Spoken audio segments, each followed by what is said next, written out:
The one you're talking about is like the blade that goes in It's and like it it's makes twisted, a little, twists it and everything, and it makes it so like almost impossible to Correct. heal the wound. You get like a core sample of a human when you yank it out. Basically, That's yeah. gross. This guy Yeah. Be glad for modern colonoscopies. That's awesome. Well, I don't know if I'd be happy for colonoscopies in general, but yeah. We're professionals. Now you're stuck and you have to abide by the time. No one gets away from time. Yeah. No one's above time. Of time. Over just a little.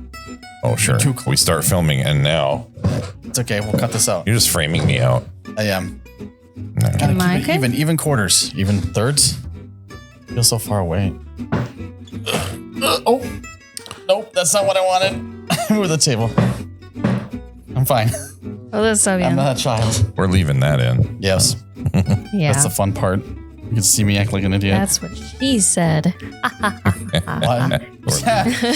Leaving that in. Yeah, okay. I got it. Yeah. Hello. What are we doing today? I don't know. I don't know why I'm here. No, dude. Why are any of us here? I'm sure Nietzsche or somebody like has been asking that question for a long time. Yeah, but he's dead, so who cares? Sorry. I said it at every funeral. Yeah. That's how I eulogize. Yeah. Yeah. So thanks guys for being here and everything. We left a donation basket. It's not church. I hope you'll appreciate I deliberately did not wait until you were drinking that. Oh, thank you. Yeah. It's like, A, I don't need you to owe me dinner, but B, I don't want you to ruin the equipment. right. very Well, at least it's kind of far very over kind. there. Is this So. the microphone, though? Oh yeah. Yeah. Sure how much spit That's is why on we got these drink to the things. side, like so it's Yep. like not over it, like above it. Yeah, I used to play bass for Drink to the Side. Drink to that's great. That is a good name. Yeah. That's a good one. Drink to the sides because it's when they're playing and everything, and then they grab it and just like, all right, and they go back to playing. Have you seen like the guitars where the guys got like a cup holder on the top of the guitar? So it's just I like, believe it. it puts You know, it back up. I actually have never seen that, but maybe I need to go to more I'll find- shows. Yeah, well, you know. But then you have to be around people and like this is all the interaction that I Yeah, need. I never see people. Yeah, ever. Yeah. We're not real people. This is all CG. I Yeah. realized I did the timer wrong, but that's fine. No, I didn't. Just kidding. It's fine. It's running fine. Okay. Yeah.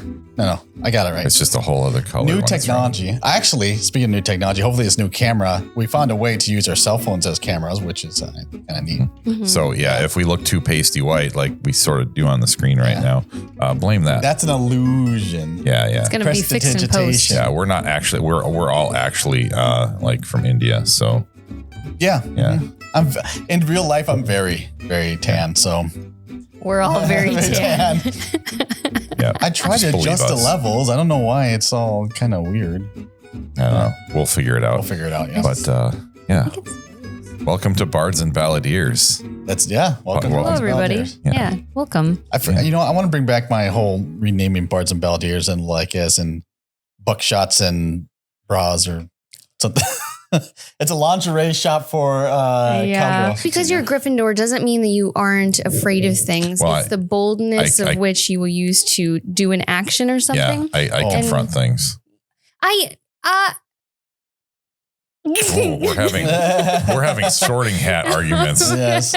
Not arguments per se. It's just Oh, it's more gonna so- be. No, I'm gonna make it one. Drinking, that's what. I do think you're less Gryffindor than you are Ravenclaw, though. You can. That's very possible. Yeah. But if you're picking two, it's probably you can't those pick two. two. You're one or the other. Segregation. No, you can like- be a blend. That's don't what know. Pottermore gives you a blend.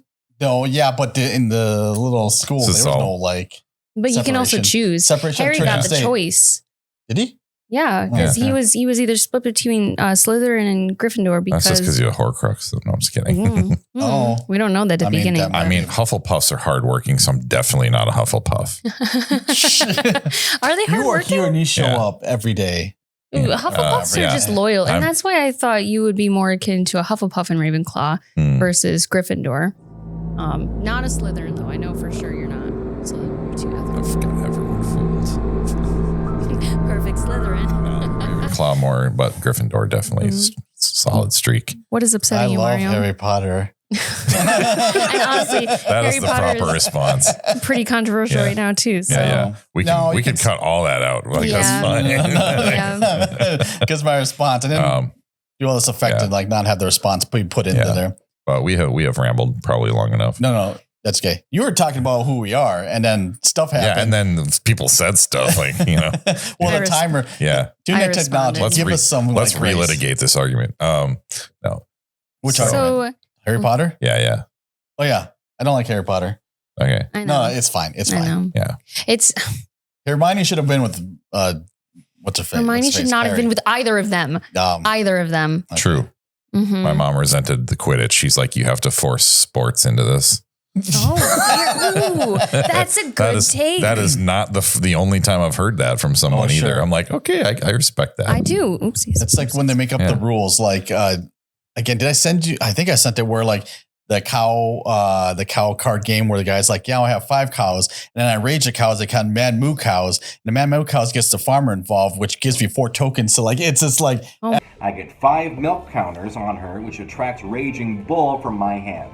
Raging Bull has 10 attack, but I can sell the 5 milk counters to the grocery store that I have on my side of the field for 15 dairy dollars. I then convert 15 dairy dollars to 30 mana, and that lets me play Big Gun. Like, that's what Quidditch feels like to me, where they just keep building up everything, and it's just like ridiculous. Yeah, if I had to play a game like that, I mean, excluding maybe Magic the Gathering twice a year, I might, then I'd call it Quidditch. Because I'd be like, flip the table.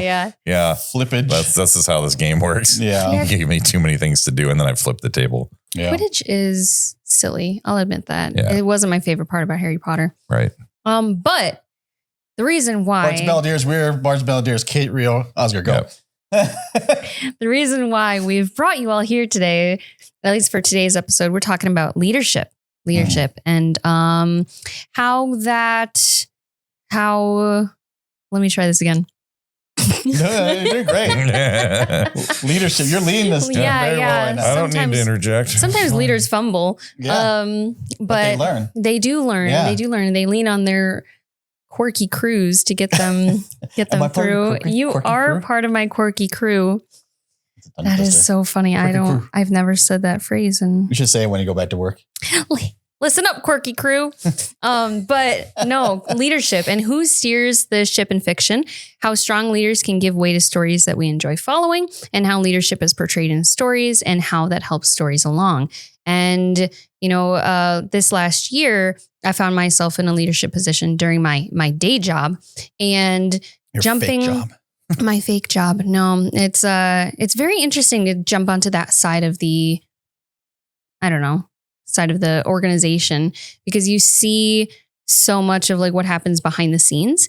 And during that time, it was pretty challenging.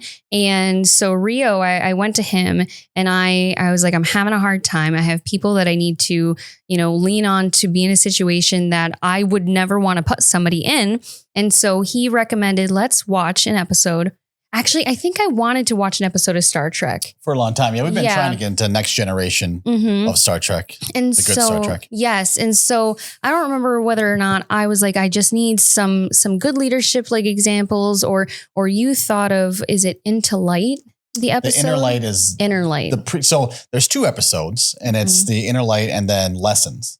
And I wanted to show you Lessons, but you can't watch Lessons and watch unless you watch Inner Light, which I'm sure you've seen. It's the 2 flute episodes. Yeah. Okay. I was like, I thought that might be it. Yeah. Such a good episode. One, because like the backstory of like explaining like why he ends up sending, I forget her name, into that unwinnable situation. And even though he has his emotional, ties to her, like he still had to tell her to do it because he was the captain and he couldn't let those emotions get in the way of the situation.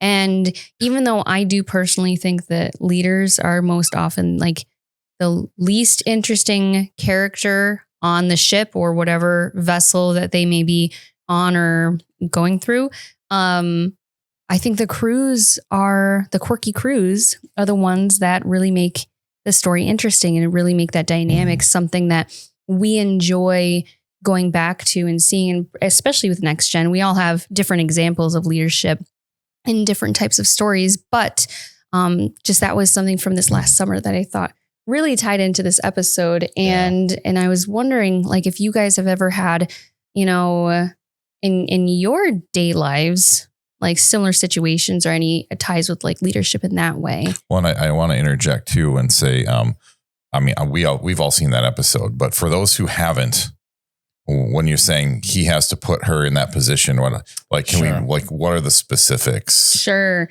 I only watched it once, so I don't remember the names. But so basically, the captain in Star Trek Next Generation. When we say next gen, that's what we're talking about. Yeah. Other Star Treks? He shut up.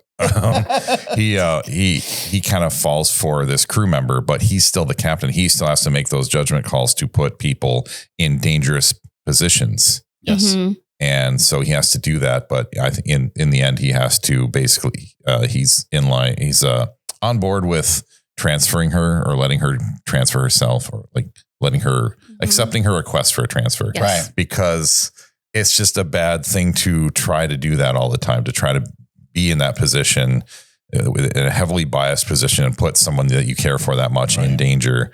But it's sort of a test of leadership right there. So you kind of see how it plays out. Mm-hmm. But that's what we're talking about. He had to put her in a life-threatening situation. Right. I don't know why he was worried though. I mean, she wasn't wearing a red shirt. Yeah, I know. She's wearing, people in blue shirts never die in the show. You know? Science officers, we need them. Well, actually, in Next Generation, it's the yellow shirts. Yep. They're the ones who get, murked. I've not watched enough to truly get that. I know the red shirts joke, but that's but yes. OG, yeah. But yeah, thank you for sort of going into that a little bit more, Oscar. Because it's honestly like, and even the episodes are a whole season apart. Yeah. So you do need the context of that inner light episode to truly understand everything that's going on in that other episode. So just fantastic writing. But yes, back to the question. Yeah. Do you guys have any sort of examples of similar situations? Just obviously not to that degree. You mean like from real life or from stories? Or? Whatever you want to say. Okay. Yeah. So I know I'm going to be using probably a lot of Babylon 5 examples today. And there's an episode I just watched again recently where the captain, again, has to put someone in that position, basically a suicide mission, where he and his crew, like the captain who's in charge of everything, has to put this captain of a ship in this position. So that captain of the ship and his whole crew, it's understood they're going to die. They are a decoy. The idea is to let false information fall into enemy hands. That, trivial point here, that captain of that ship who's going to die is played by Bryan Cranston from Breaking Bad. Oh my. Before Modern Family, before any of that. Malcolm in the Middle. Yeah. Sorry. I confuse those all the time. Before Malcolm in the Middle, before Breaking Bad. And before Power Rangers and Macross Plus. I was going to say Macross Plus. Sorry. No. Okay. I didn't know he was in Samu. Oh, I only watched the... the Japanese? Yeah, because I'm like a real otaku. Weebo? What's a weebo? Is that like a bulabubu? But yeah, it's basically like that kind of situation. And I know that, there have been other episodes of Star Trek and whatever, but where they specifically call that out. If you are the leader, you sometimes have to put people in that position. 100%. Yeah. And not have that emotional tie to them, even though you are, as a leader, supposed to know them well.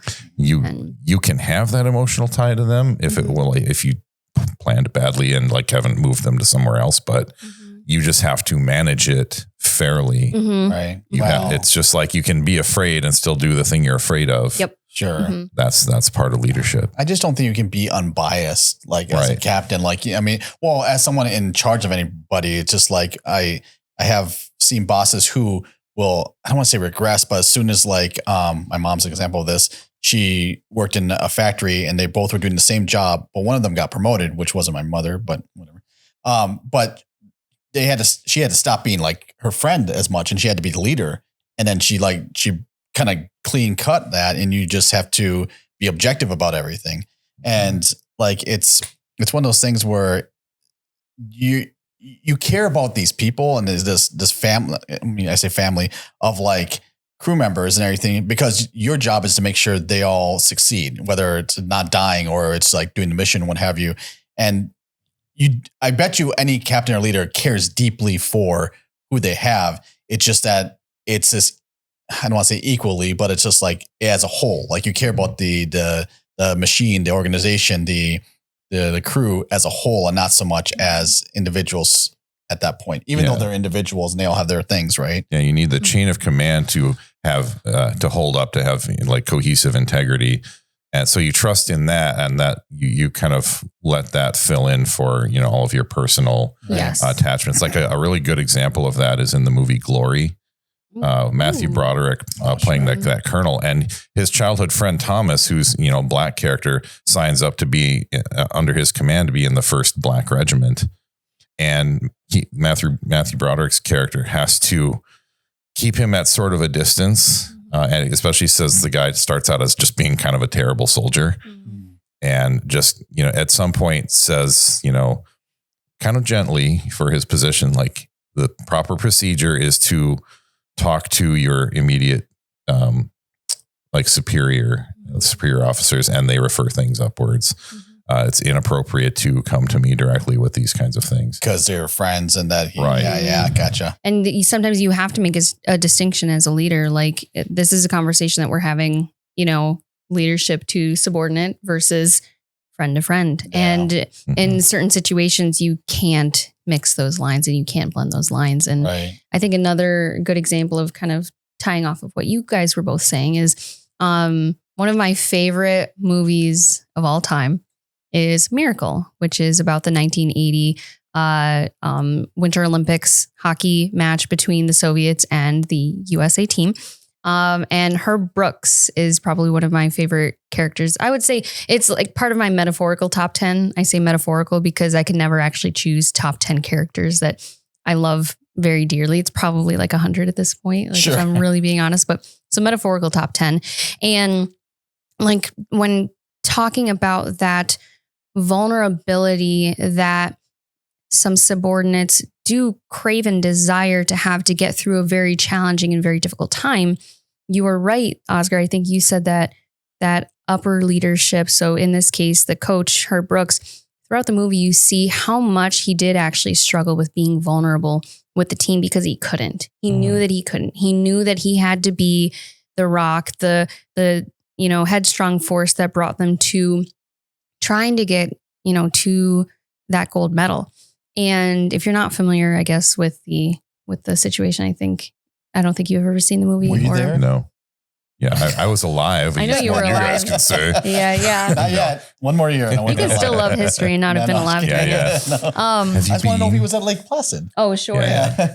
I was the closest, I guess, kind of in a way. Yeah. I don't know where my mom was at the time. You were separated by time. I think she was in the Philippines. No, just kidding. Maybe. We're all from India. We already asserted this. Done. My mom was a military brat. But you know what I like about that? Sorry, just to add to, because these leaders have to be strong and they have to like be resilient and not show emotions. Mm-hmm. When you see the secret moments, I don't know, this might have been like dramatized for the movie, but as soon as they won, spoilers, that they won the match and everything, he just walks out. He just like leaves the arena and it's not like he cries or sobs and everything, but he just like, everything is off his shoulders. Everything is like, he's allowed to just feel everything because he, didn't go to the Olympics when he should have, when he was in hockey. Right. So you made the 1960 team. Yeah. And they even show that moment in the film where he himself needs to deliver the news to the last guy that gets, cut from the team before, because they started out with, I want to say like 60 some odd kids, then down to 26. And then they had to get down to 20. And so knowing that he had to deliver that news to that guy when he's been the same kid on the other side of that desk. Yeah. And tough choices. Yeah. Right? And one thing I haven't mentioned too is that Kurt Russell also plays Herb Brooks. Yep. And he's phenomenal. Like he does a really killer job of a very subtle Minnesotan accent. And some of them didn't though. Some of them were real heavy. Yeah. Well, some of them are from Boston too. That too, yeah. But yeah, I think the Minnesota accent is difficult to master, but without being like stereotypical, Yeah. But yeah, so that's just one example that I have of just some leadership that I think is very well portrayed, and that he really does drive that plot of that movie because of all the pressures that he's facing, the political pressures of 1980, the Cold War happening at the time, trying to get these young bucks, the average age, I think, of the players on the team was like around 20 or 21 years old. Yeah, they're all college kids. Yeah. Yeah, they're all young. And so all of the pressures and he maintains, and then he's still those struggles with his vulnerability is fascinating to me. Right. So you bring up an interesting point too with like you can show emotion, but not to your subordinates. Right. And that kind of mirrors another dynamic, which is parenting. You're not supposed to lean on your kids for emotional support. It's only supposed to be the other way around. Mm-hmm. If you're a parent, you lean on other parents, you lean on other family members like your parents or siblings, but not your kids, not people of that generation. Right. Mm-hmm. So it's a similar kind of dynamic. It's that hierarchical thing, which I want to get to later, a discussion of hierarchy in general. But, the sports actually has a lot of examples of what you were talking about, like just what you have to do to be a leader in sports, and even like cutting people from the team. Like have a couple scenes for that in Moneyball. But I was thinking of Cool Runnings when you're talking. There's a scene where John Candy is telling everybody what a leader is, because there's this dispute about, is Dries Banning going to be the leader or his friend Sanka? I don't even know if these are their real names because it's based on a real story. But he's saying, the leader, like the driver is basically the leader. So whoever has the most leadership qualities, you usually want to be the driver. And like, when everyone else is out having fun, they're, in their room studying pictures of turns and things like that. Yeah, they're responsible for the lives of everyone in their team. Sure. And so I kind of wanted to segue that into a discussion of like, what qualities do you think, what does leadership consist of in terms of qualities that you look for? Sure. I mean, definitely decisiveness. Like you can't be wishy-washy. Even if you're going to make the wrong decision, making no decision or waiting to make a decision is just as bad. Like you got to be decisive about it. And of course, a lot of times when you choose those leaders, they've been shown to make a good decision. So the likelihood of them also making a good decision is going to perpetuate, but like no one's infallible and everything, And it's also such a big thing with like leadership that people think that like, oh, if you're a leadership, you're never going to fail or something like that. Like, no, that's not the case. It's just like these people will fall and rise again, regardless of like the amount of times that they make mistakes and everything. And hopefully it's not, I mean, in war and stuff like that, the risks are higher, or the significantly higher. Yeah. But like, what was it? There's some guy who was a leader, and one of his subordinates did something that cost the company like millions of dollars. Forgot what it was, but he's like, why didn't you fire him? And it's like, well, I've took all this time and money to train him. I'm not going to fire him so he can go somewhere else and use all that knowledge and everything somewhere else. Like, sometimes the money drop then to put in all that training and all that and experience and mentorship into somebody new is sometimes more expensive than the mistake that person caused. Right. Yeah. Right. You treat your employees like an investment, not a cost. Correct. And just like, well, if the stock went down a little bit, why didn't you sell it right then? Like, no, well, then it's going to go up later. That's the same kind of thing. That loyalty and that faith that even though they made a mistake doesn't make the individual. But one thing too that I look for in leadership personally is, like you said, that decisiveness, a resourcefulness too, prior to being decisive, like checking sometimes different feedback from other people. It depends on the situation and the kind of decision that needs to be made. But for me, a good example of a good leader is somebody that can also inspire to a certain degree. I have two examples of that I'll just say quickly. I won't go into too much depth, but Leonard Bernstein, or Bernstein, forgive me, is a conductor from last century. Oh, that breaks my heart to say. Kids these days are saying like kids. The 1900s for people that were born before 2000 in it. I'm not even that old yet. But anyway, Leonard Bernstein. I'm feeling like myself just graying. I know. But Leonard Bernstein was a conductor made a lot of beautiful recordings of different symphonic symphonies. Sure. Yeah. Sure. A lot of different symphonies. Yeah. Just and he was also a piano player himself, but a very inspiring individual.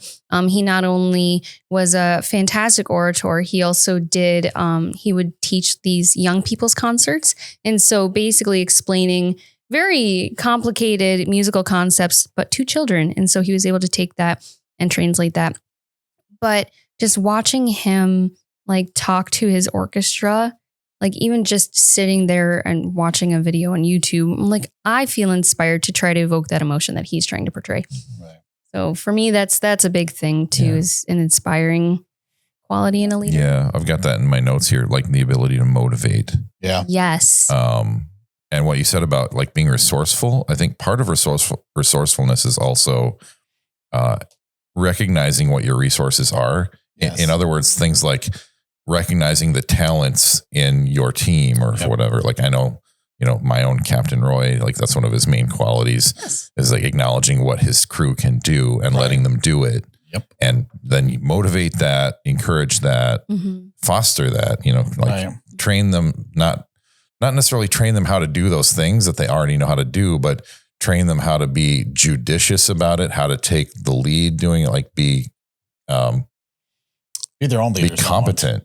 Competent and confident. Yeah. Yes. So just fostering confidence and things like that. Because they need at-bats to build that confidence. Right. Yeah. I like that. Oh, sure. We're watching the World Series right now. So and they need to feel like you can be the kind of leader that's a little over controlling so that nobody under you feels that they're open to display initiative.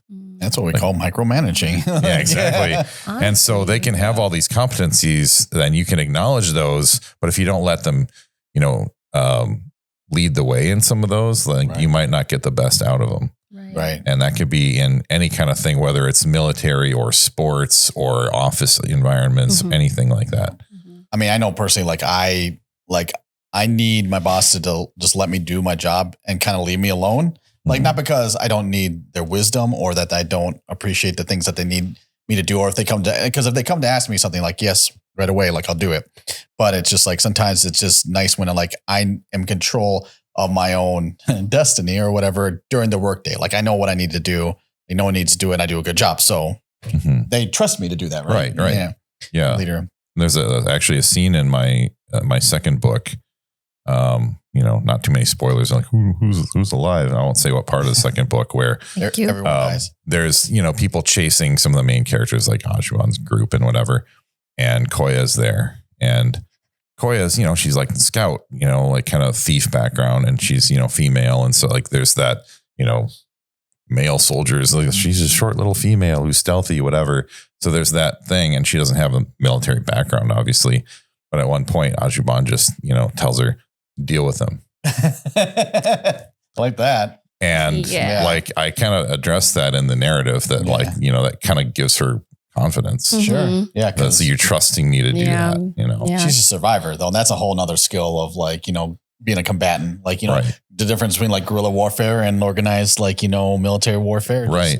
And it's a shift too, though, because, most of how she survived was to not get in fights. Sure. And so but it's been acknowledged, you'd be a first class military scout. Okay. Well, sometimes you got to just off the guy chasing you. Right. Know when to de-escalate, know when to avoid, and when to take out the threat. Right. Like Koya's I could talk so much about Koya. Yeah. She's like a triple-sided knife to me. Like she's fantastic. That's probably the best thing anyone's ever said about a character of mine. It's also, I think triple-sided knives are you're technically not allowed to use them per the Geneva Convention you're or something. About the tri-sided. Okay. I was imagining actually in the Neutron they have a triple-sided blade where it's like a triangle, but then a blade comes out of the four or three sides, because that's what a triangle has, three sides. Okay, whatever you imagine. And in my brain, I'm like, okay, if you take a cross section of certain kinds of rapiers, it's going to be a triangle. Sure, yeah. Whoa, okay. And that's Koya. That is, she's adaptable. No, the one you're talking about is the blade that goes in and it makes twisted, it twists it and everything, and it makes it almost impossible to heal the wound. You get a core sample of a human when you yank it out. Basically, that's gross. This guy eats. Yeah. Be glad for modern colonoscopies. That's awesome. Well, I don't know if I'd be happy for colonoscopies in general, but yeah. Well, if it's one or the other, I'll take Fair that. enough, Right? yeah. But yeah, no, it's just this is how we get here, guys. Yeah. It's a short trip at all times. Yeah. Always leads to the colon. Yep. Well, yeah. Well, it always ends in the colon. Always ends in the colon. Yeah. Hey, goodbye, everybody. We are Bards and Balladeers, and I'm signing off. But yeah, like I wrote down some, qualities of leadership. I think of like, responsibility or accountability, the ability to delegate, which is again, that recognition of talents, balance of courage and caution, which is like you got to know when to hold them, know when to fold them. Yes. Yes. It's true. And like, ability to remain calm and to calm others. Because sometimes it's not about encouraging others or inspiring others or motivating others. It's about helping them manage their own emotions. You actually see that if you ever watch a Band of Brothers, which I highly recommend to anybody. Soundtrack's amazing. Winters is that kind of leader. Like he's got all the qualities and but one you see really highlighted at certain points is the ability to calm others and then harness their talents. Yes. Like doing both in kind of the same scene. Like that's really remarkable. Right. I think that's probably one of the like major necessities for leaders, especially in that setting, especially in that high intensity, high stress environment, because I mean, we're human, we have emotions and we are going to respond to stimuli in a certain way. And that also doesn't take away from the quality of the individual either. I feel like, because they still can be an excellent operative, athlete, whatever, soldier, whatever, setting you're in, but they're still going to respond, with their emotions, because sometimes you actually want those emotions and that's part of what makes them a great individual. Yeah. But when it's either, they're too stressed, they're pushed beyond their limits, the captain or the leader is supposed to know their limits and know when they can't, sort of go any further, and to be able to talk them through what's happening and know sort of that hierarchy of needs sort of thing, that like you won't always be able to perfectly bring them safety or bring them security, but to be able to talk them through or talk them off the ledge, I should say. Like it's such an important quality, because then they can't do their job. And so like you were saying, Oscar, earlier before, that investment in the individual, I feel like is huge. Yeah. It's huge. Especially if you think about training, like, not all leadership involves training other people or anything. But if you think about soldiers, again, like Band of Brothers, these people are trained for like 2-3 years. There's so much money that goes into training those people to then just abandon them, like not deal with the fact that they're humans, that they have emotions, like that you're just wasting all of that. Yeah. And, a lot of it was wasted anyway. People who never actually made it to where they're supposed to fight. But like, like there's that, the ability to remain aware and attentive to the needs of your subordinates. Like that's huge. Yeah. And I know like that third episode of that show is all about fear and managing fear. And that's where you really see a lot of that. But, it's like you need to be aware of like the emotional, mental, and physical state of people too, because sometimes people are just exhausted. Yes. Yes. I was gonna say a few things actually. Like I don't love it actually, but there's always images of people in war that need like some kind of just like normalcy to their life. So you always see these pictures of like soldiers like taking care of animals that they found on the field, like a kitten or something like that. And I always love that. And I always wonder, like, I mean, you think that some like leaders would be like, get that animal out of here. It's like, no, they understand that this like normalcy or whatever, just like having music, like Starship Troopers. Yeah. Mm-hmm. So there's a scene where they just fought a big fight, and then they are finally just getting a time to rest. And then it's like, well, you fight hard and you work hard, or you fight hard and you play hard. And then he's got all these like things, and it's like a suitcase of supplies that they get, right? Yeah. Just for like entertainment and everything. Yeah. And it was just like, because he knew, he comes into the tent where Dizzy and Rico, one of the two main characters, they're about to get it on and whatever. And he's like, I need you to come out there. So who's in there with you? And he's like, Lieutenant Flores or whatever. And it's like, okay, I need you in 10 minutes instead of 5 or something like that. And they're like, we can do this in 10 minutes. Yeah.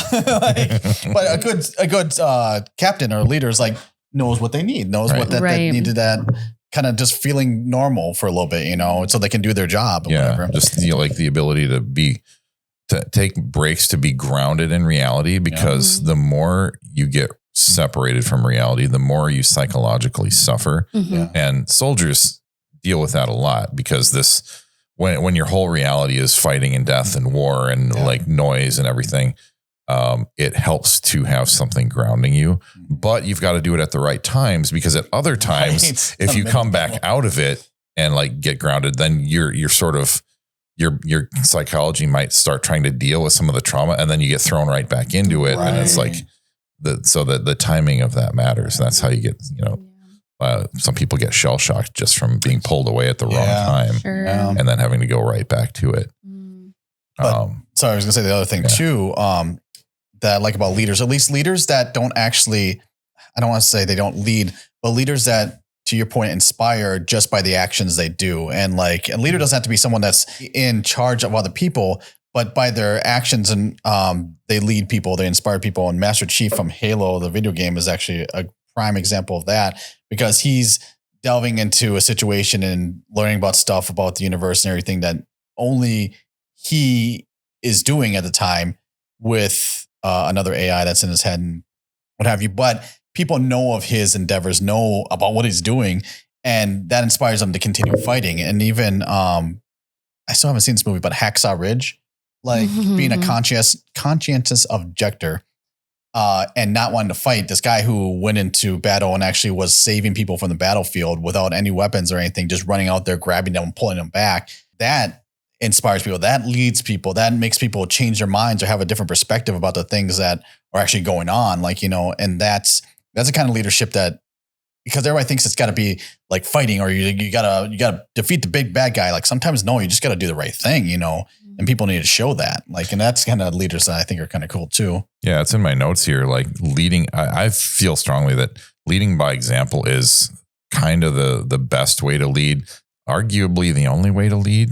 And another way of saying it, I think, is called servant leadership too, which is a newer phrase, where you're serving your team instead of instead of a bottom up hierarchy, it's a top down. So higher leaders are on the bottom, and then the employees are sort of so you're inverting the triangle in a way. Yeah. Sorry. No. More so, I really think they're very similar. Right. The working leaders, the leading by example. That's my preferred method of leadership too. Right. I hate transactional leadership. I think it's people just don't believe you about your leadership stuff if you don't follow it. Exactly. Yeah. And I think that you see that a lot in emergency rooms and stuff. You need leadership in those kinds of situations, but usually your best leaders in the medical profession are people who are highly competent and not easily rattled. Yeah. Yes. And so it's just like having a gym buddy. If you're in a group of people and there is somebody leading the way, it's easier to follow them, because you don't want to let the side down. Sure. Yeah. You don't want to be the one that lets everyone down. So, it's a group is only as strong as its weakest link. Everyone's motivated to not be the weak link. Right. When it's just you, then, there's nothing to compare to. So you're like, well, today this is fine. Tomorrow that's fine. But when you have deadlines and other people counting on you, then you really don't want to let people down. But I had another point and I got lost. Oh, Lost. So in the movie show Lost, there's no leadership. Everybody's running around. In a way, Lost, I know Movie Directors was another example that you kind of had. Oh, sure. I don't know if we want to segue into that, or if you want to go back to. If you think about it. I'll just think about it. Yeah, think about it. No, don't worry. I always remember. J.J. Abrams. Eventually. Night Tomorrow, remember it. Yeah. Or my apologies. Did J.J. direct Lost, or did he write Lost? He directed it. I think it was a co-effort between JJ and Damon Lindelof. Okay. Oh, what a fun name. But it's one of the things that got him his big name, right? Yeah. Oh. Yeah. So if you don't like anything he did, blame that. Lost. It's that gave him his big break. Screw Lost, Were the Star Trek reboots then after Lost? Yes. Lost started in I won't 2000. 1, 2, somewhere. Yeah. Oh my gosh. Early, oh. Was it 2009 for the first? Yeah. Which, don't get me wrong, I did enjoy the reboots. Forgive me. Yeah. They're the Internet, come at me. It's good sci-fi. It's just not Star Trek. I mean, they're casting for whoever they picked for the people. Perfect. Like, I love it. You know, they did a great job. But it's just like, what was it? Final Fantasy Spirits Within and everything. It's got Final Fantasy in the name. It's not a Final Fantasy. Sure. It's good sci-fi. Yeah, if you just let it be a sci-fi, you know. Into Darkness was that version of Khan. I love Benedict Cumberbatch, but it was just not. For modern audiences. Yeah, it's funny. I went to see that second one at the Dollar Theater. You paid too much. And what was funny to me was that the placard said Star Trek 2. Oh. And after I watched the movie, I'm like, they're not wrong. Yeah. You know, it's totally Star Trek 2. I do like, though, that the original RoboCop was in there. Peter Weller, thank you. who was also is a professor at Syracuse University. Was like he in real really? life? And like after RoboCop. And he hosted this show called Engineering and Empire, all about like like feats of engineering in the ancient world. I've watched that in some college classes for like history. And didn't you go to like Mayan not temples, pyramids? Yeah, they did and whatnot. Mayans, Aztecs, Carthage. Yes. Like, wow. I have all of that on DVD, by the way. Oh, do you really? I do. Okay. That's kind of cool. I got Physical the extended media one. again. Again, but yes, movie directors. I do think that, you know, a director really does make a movie in the same way that you know, a manager or a director in like other aspects, a captain, sorry, I meant coach, makes a team, makes a whatever example you can think of. Because they've got the vision. Right? Yes. That's a big thing. Yeah. And so when you're talking about qualities in leadership, I also do think that vision is like, if they don't have that target, they don't know where they're leading anybody. Having a plan. Yeah. And being able to ad lib a plan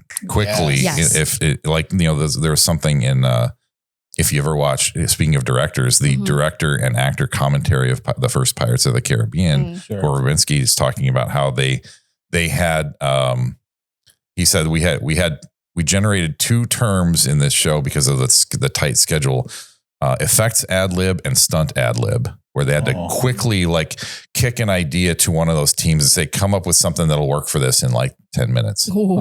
And they would do it. And it was amazing. What was the thing in Marvelous Miss Maisel? Like 20 and 5 or? I think so. Or 20 in an hour or 20 and 1? I think it was 20 and 1. 60 and 1? Oh. It was 61. So they had a thing where, sorry, Marvelous Miss Maisel, if you ever seen it. Marvelous Mrs. Maisel. More Marvel. No, sorry. Marvelous. Completely unrelated. Always bringing Marvel. Yeah, I've heard good things. Yeah, it's fantastic. But they had a thing when they were in the writer's room, like, I need to give you so many, come back and give me so many jokes in like an hour. And they'd start pitching them and everything. And it's one of those things just like that. Yeah. It's kind of cool. Like putting to see because pressure, sometimes like, you know, as a leader, you had to put that pressure on people to get things done. Like, you know, because at the end of the day, the job has to get done, right? Like you have to put in some knowing like how much pressure to put on somebody is also a talent, and like knowing because you don't want to break them. It's funny. Yeah. And finger pointing in stereo. Yeah. No, I'll let you go. I just think it's a very good point. It segues into what I remembered what I was going to say. Perfect. Because it's in my notes. Just a segue all Don't over interrupt him. That's a different episode. No, like it's up here. Like, I mentioned earlier, I wanted to talk a little bit about hierarchies, and you mentioned some of that. Yeah. And there's a lot of people, especially in like pluralist or postmodern movements, that just don't like they don't like the concept of hierarchies. Okay. It's sort of the anti-hierarchy. And I think the problem is that, and we cover this with like any kind of leadership discussion, is there are different kinds of hierarchies, and some of them are inherently abusive and others are not. Sure. Ooh. And there's this is some more Ken Wilber stuff. So for those who don't know Ken Wilber, look it up. But the distinction between these 2 types of hierarchy, there's dominator hierarchies and growth hierarchies. Okay. So dominator hierarchies are these sort of rigid structures. You know, they can be very punitive, but it's all about subsuming your own judgment and authenticity and whatever to some higher authority. So that it inherently leads to abuses. Sure. And then there's growth hierarchies where it's sort of like you think of evolution. Like, that can't happen without a growth hierarchy because you get development from single-celled organisms to multi-celled organisms, higher orders of organization.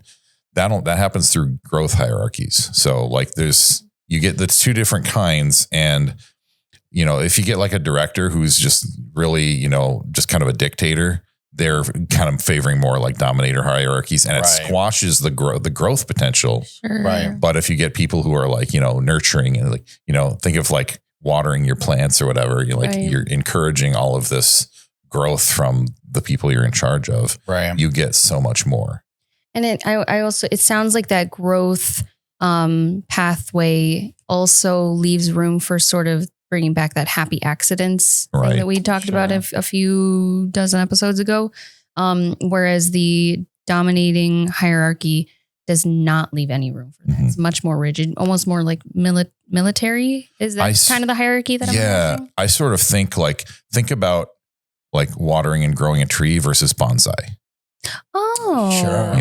Where you're just tying and restricting and forcing and shaping. It's like, you can get pretty results. You can be good results even, but how much bigger and like more full and more holistic is that tree if you kind of encourage its natural tendencies? It's a great analogy. And it's better for the person forming it, not so much the tree. Versus the growth one is better for the tree and not so much for the gardener. Right. And it could, ultimately, I think you find growth hierarchies are better for everyone. Yes. But the dominator hierarchies, it's like, well, this is going to be better for me. And for the target of what the eventual the goal is, the outcome. Yeah. And it's sort of I think the fundamental difference to me between the two is that dominator hierarchies are governed by zero sum thinking, and growth hierarchies are summarized by abundance thinking. So like, do we live in a world of abundance, or are there like highly limited resources that we must struggle over? That seems to be a big difference. Wow. I like that distinction. I like that a lot. But dominator hierarchies versus growth hierarchies. Look it up. It's a fascinating conversation. Yeah. I've never even thought about it, to be honest, but I like it. Leadership. It's very, very riveting. I feel like this has been one of my favorite converstions that we've had so far. Yeah. Just because there's so many wonderful examples of leaders all across, fiction, even just in real life too, and our own personal lives as well. But there's also really good examples of bad leaders that we'll see, or maybe not your favorite. I'm going to say it, just bad leaders, bad directors, whatever. Yeah. They're just misunderstood. Yeah. No. You don't see their direction, what they're trying to achieve. Yeah. No. Because some people aren't meant to be leaders too. Like if you might, like, I struggle with decisiveness, but I think it's something that can be trained. But if you don't have some like level of emotional intelligence too, I feel like you will struggle with leadership. At least that abundance, like growth leadership. I think if you can't be someone who lets or is open to other people affecting you, you cannot be a good leader. Mm-hmm. Yeah. Mm-hmm. Vulnerability, I think, is key to leadership in a maybe it's a roundabout way, but I think it's no less powerful of a direct correlation. Right. I don't have a bunch of Babylon 5 examples for this one. That's for a different episode. So yeah, sure. I do think that too, having the right leader for the right job or people too is important too. Cause just because you're a good leader doesn't mean like, I'm trying to think of a good example. And like you got a oil rig and you're someone who knows how to run an oil rig, but like you don't bring in like a daycare. Yeah. Right. So knowing limitations again. Yeah. Sorry, not to. I was just like, that's a great counter. And that goes back to recognition of talents. Sure. Fair enough, and recognizing where they're absent as well. Right. Or when because we've seen, like, talking about bad leaders, we've seen leaders who come into like, they'll hire this person like, oh yeah, he ran this or this and whatever. And like, they're going to come into this job and they're going to try to run exactly like this type of way that they were running before.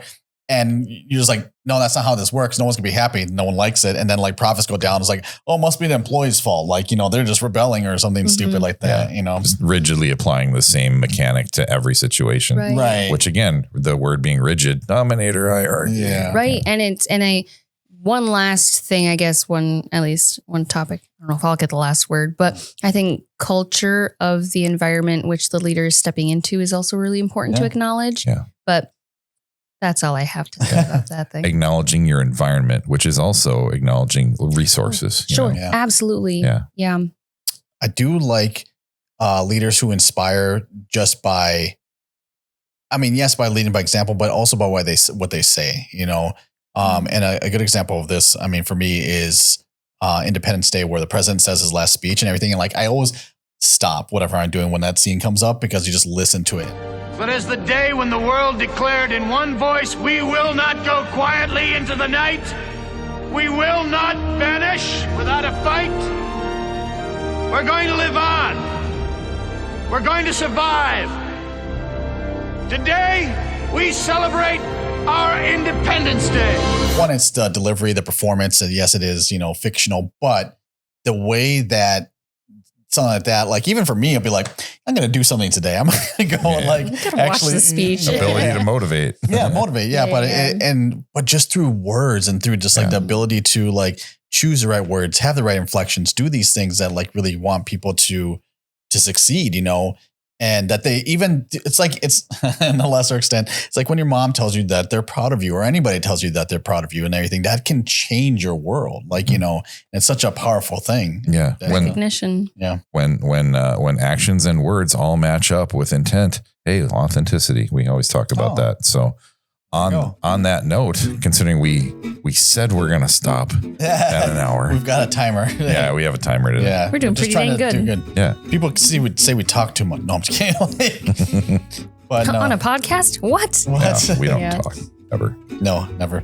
But yeah, so I mean, this has been another great conversation, and I look forward to the day that we get so many under our belts. Like, hey, let's revisit this one and see what we can add to any of this stuff. Like, you know, but for now, we're gonna leave it at that. And you should know you can find us at a lot of places around town. You know, in not Instagram. Well, no, not yet. iPod, iTunes. That's also Apple Music. Did you say iPod? Yeah, I said iPod. Do it again. No, we're keeping this. Spotify, Apple iTunes, iHeartRadio. I like that you always like, gotta remember iHeartRadio. Those iHeartRadio people. I made a point when you first said, remember iHeartRadio. I'm like, and you never forgot it. You motivated me like a leader. That's right. And now the student has become the master. Yep, very nicely. We have a Discord out there. YouTube's great. Please subscribe. Hopefully by now we've reached 100 people. We are trying to get to that little goalpost. Yeah, we're working towards that gallstone. Oh no, guys. Yeah. So how'd you like our live stream? Tell us how you liked our live stream and when you'd like to see another one. Yes, maybe we'll do it like not weekly. We'll do it daily. No. Yeah. Probably hourly. Hourly. But yeah, so it's been a pleasure. My wonderful co-host here. I'm Oscar. I'm Kate. And I'm Rio. We'll catch you guys next time. Later. Peace.